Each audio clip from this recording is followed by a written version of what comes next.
Reporte 100. ¿Qué está pasando con los libros de texto gratuito? Está con nosotros el investigador en temas educativos justamente del Colegio de México, por el Colegio de México, Manuel Gilantón, a quien le agradezco que esté con nosotros esta mañana. Manuel, ¿cómo está? Buenos días. Muy buenos días, Juan Carlos. Bien, afortunadamente. En esta sociedad tan polarizada y en esta circunstancia tan polarizada que hay en nuestro país, de pronto ya no se sabe quién tiene la razón o dónde encontrar la verdad. Manuel, ¿hay algo que deba preocupar a los padres de familia con respecto a los libros de texto gratuito que se van a repartir a las niñas y niños el próximo ciclo escolar? Yo creo que nos debe ocupar. Sí. Es decir, más que preocupar en términos de enorme alarma, que sería una de las posiciones de la polarización, o no va a pasar nada, no se preocupe, que serían la otra posición, la posición de extrema. Creo que lo que estamos viviendo, Juan Carlos, es que ha habido una decisión, a la cual sí está facultada la Secretaría de Educación Pública, de hacer una modificación en el currículum y los planes y programas de estudio de la Escuela Básica Mexicana, ¿no? Eso es una cuestión que es responsabilidad del Ejecutivo a través de la Secretaría de Educación Pública. La idea ha sido pasar, y es creo que lo que tenemos todos que estar más o menos enterados, es que se va a dejar de tener un sistema, un plan de estudios tradicional, parecido al que casi todos hemos llevado, en el cual había asignaturas, clases de ciertas disciplinas, asignaturas de matemáticas, de biología, digamos, de español, civismo, ¿no? Se va a dejar de pasar de un programa que está organizado así, ¿no? Por grados y por asignaturas, a otro que está organizado por fases.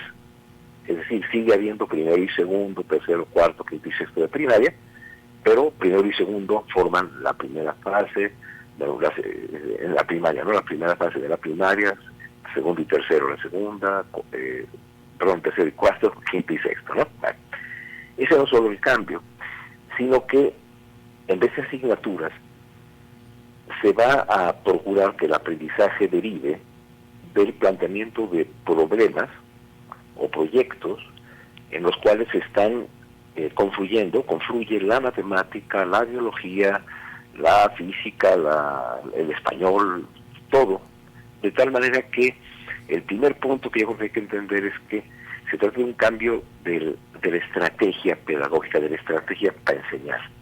Es decir, no vamos a pasar de un sistema en el cual estaba la clase de español, tenía ciertos contenidos, se hacían ejercicios de español y pasaba una hora o lo que sea de tiempo y luego llegaba matemáticas y se hacía solo matemáticas y luego llegaba, no. Ahora, por ejemplo, voy a inventar algo que sea accesible y rápido para los tiempos de la radio. Es cambio climático, va a ser el programa, digamos, el proyecto a estudiar por parte de un grupo en X nivel de la escuela primaria. Bueno, el cambio climático tiene elementos en que se necesitarán usar para comprenderse el problema, cosas matemáticas, o numéricas, digamos, como está subiendo la temperatura, eso implica cuestiones de física, están reduciéndose los polos, pues eso es geografía, ¿no?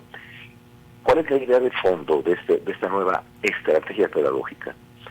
Que la realidad que vivimos, que vive la niña o el niño, no está fragmentada en asignaturas, sino que es una cuestión en la que confluyen las disciplinas que los seres humanos han inventado para entender el mundo, pero confluyen. No es solamente aritmético, no es solamente biológico, no es solamente químico, no es solamente físico, ¿no? Claro. Esa es la segunda idea. La tercera es que, en consecuencia, si este va a ser el cambio, entonces ya no va a haber un libro para cada una de las asignaturas, porque ya no las hay, sino que va a haber libros en los cuales se propongan para, por ejemplo, la actividad del cambio climático, pues hay que saber esto de química, esto de física, esto de aritmética, etcétera, ¿no? De tal manera que entonces ahora hay un libro sobre nuestros saberes y nuestros lenguajes, ¿no? En esa estamos, ¿no? Perdón si me equivoqué con los nombres de los libros, ahorita no los recordé exactamente bien en mi memoria, pero, digamos, el cambio es ese, y yo creo que esa es la primera cosa en la que tenemos que ocuparnos. Pues no se oye mal, Manuel, o sea, no se oye mal eso, o sea, abordar una problemática desde distintas perspectivas. No, es decir, al final yo diré que, si quieres lo adelanto, a mí me parece que se oye tan bien, sí. O sea, sería tan interesante aprender así, que por eso habría que tardarse mucho más en echarlo a andar para hacerlo bien. Sí. Es decir, es un cambio de tal magnitud y tan prometedor, en el sentido de que aprenderíamos de una manera mucho más real, mucho más, es decir, no estudiaríamos quebrados o fracciones, digamos, sí, ¿no? Sino que entenderíamos que si en el mundo, vamos a poner, el problema que se tiene que atender es el hambre, y dicen, bueno, en el mundo X% de la población pasa hambre. ¿Qué es eso del por ciento? Eso es una proporción. Entonces aprenderíamos que decir que, digamos, que en México hay un 20% de personas con pobreza extrema, no es el dato exacto para nada, pero, entonces, ¿qué quiere decir? Mira, que de cada 100, 20 no alcanzan a comer.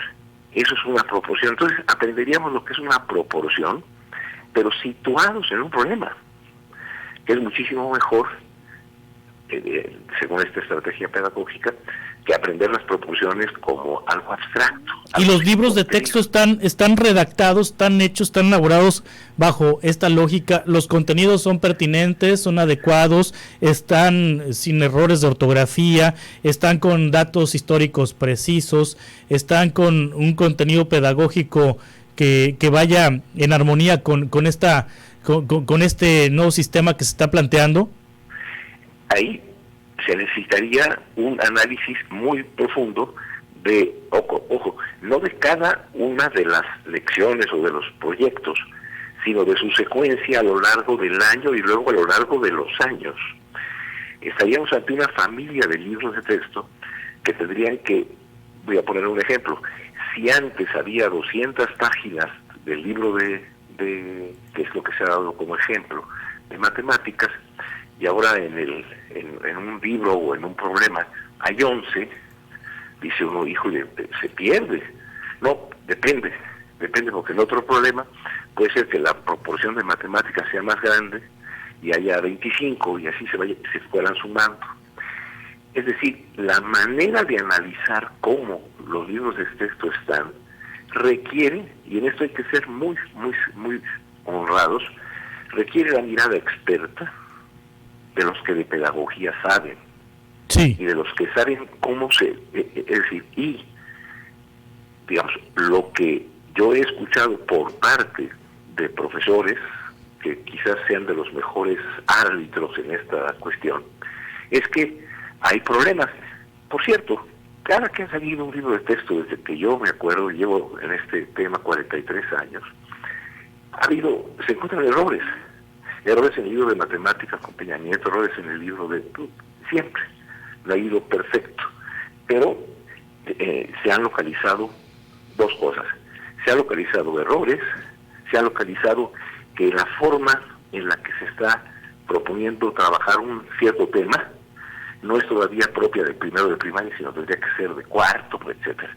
Ahí hay toda una discusión, y los profesores que yo más respeto, que en la práctica han visto estos asuntos, consideran que son mejorables, pero no son para nada, otra vez, o una porquería o una maravilla. Sí.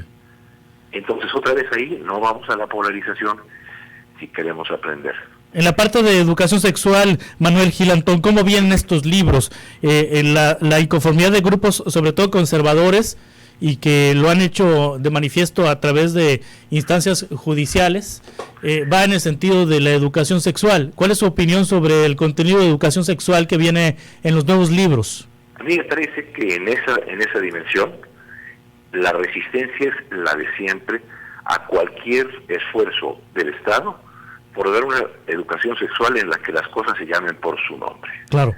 Es decir, que los niños sepan desde pequeños que las niñas tienen vagina y los niños tienen pene, me parece que es un avance. Decir que no están preparados, que eso es un asunto que la familia tiene que educar, etcétera, es una especie de sujeción del niño para que viva en un país de fantasía, en un mundo de fantasía, cuando lo que tenemos son feminicidios, cuando lo que tenemos son abusos sexuales sobre los niños. Es decir, a mí me parece que ahí sobre materia sexual, mi parecer, sincero, o sea, sin ser experto en la dosificación del conocimiento, etcétera, porque estudié sociología, es que la resistencia contra la educación sexual es una resistencia, digamos, ideológica entre la cerrazón y el conservadurismo más rancio y pues lo que debe ser una educación liberal, una educación laica, ¿no? Ahí no tengo yo preocupación. Yo creo que ahí esa sería la que me parece más clásica. Siempre que sale un libro de educación sexual, hay un sector que dice, no le digan a mi hijo, sino platíquenle que hay la florecita y el pajarito y no sé qué. No. Hablar las cosas por su nombre, enseñar, por ejemplo, que digamos que la sexualidad no solamente es para reproducirse, no solamente tiene riesgos si no se hace bien si no se pone en una atmósfera de cariño y respeto, sino que también produce que la gente se una. Es una maravilla que así se plantee, y hay personas que dicen que no, que debe decirse como Dios manda. Y como manda Dios, como pecado. No, en eso sí, siempre van a encontrar que mi posición va a ser más información y más información, y sobre todo más contexto para entender la sexualidad. Claro. Manuel Gil Antón, aquí hay una pregunta interesante de Fernando. Este sistema que está implementando de la nueva escuela mexicana, este sistema, ¿hay algún sistema parecido en el mundo a este que aborda problemáticas desde distintas disciplinas? Sí lo hay.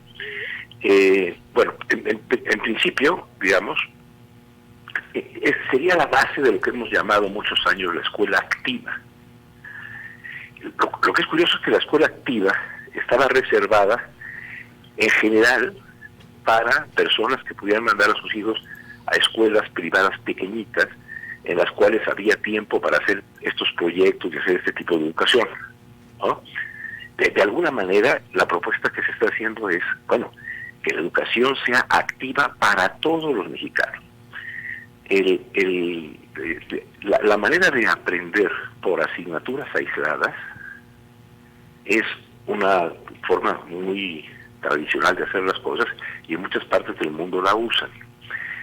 La propuesta de hacerlo a través de programas así de problemáticas, etcétera, es propia no solamente de varios países en Europa y en Asia, sino también es propia de las propuestas que han hecho los pedagogos como Paulo Freire, que dice, a ver, el mundo tiene que optar, yo le diría a nuestro compañero que hizo la pregunta, entre una educación bancaria, en la cual la niña o el niño llega al salón y es como una cubeta y se le da el saber, como si estuviera la cubeta en un banco, ¿no? O una educación liberadora. Y tiene Freire un libro que se llama La educación como práctica de la libertad. Entonces, depositar en el niño y en la relación del niño con su comunidad y con su familia y con sus compañeros de escuela y con su maestro, al conocimiento como un acto de libertad, no está mal, ¿no? Y sí se hace. Por eso, Juan Carlos, yo digo que es tan prometedor lo que se podría esperar, que se requiere hacer un montón de cosas antes que echarlos a andar. Es decir, yo no cuestiono la propuesta, lo que creo es que van demasiado a prisa y la prisa les está haciendo a las autoridades cometer errores y esos errores pueden echar al traste una gran idea para modificar la educación. Sí. Es paradójico, es decir, estoy de acuerdo en que debemos intentar orientar a la educación hacia una educación más activa, sin duda, pero para ello hay que cambiar los planes de estudio de las normales, hay que capacitar a las profesoras y los profesores mucho más de lo que se ha hecho ahora, porque todas las profesoras y profesores han estudiado para dar clases por asignatura, y de repente con un año, con algunas sesiones en que han visto videos o han discutido entre ellos, se quiere hacer una transformación tan honda. Yo creo, Juan Carlos, que la crítica que yo invitaría a que hiciéramos es, a ver, queremos conocer, es un derecho, y no nos han dado a conocer las cosas bien. Sí, tiene razón esa crítica. Segundo, derecho a opinar, sí, tenemos que tenerlo. Es una cuestión que implica a los ciudadanos.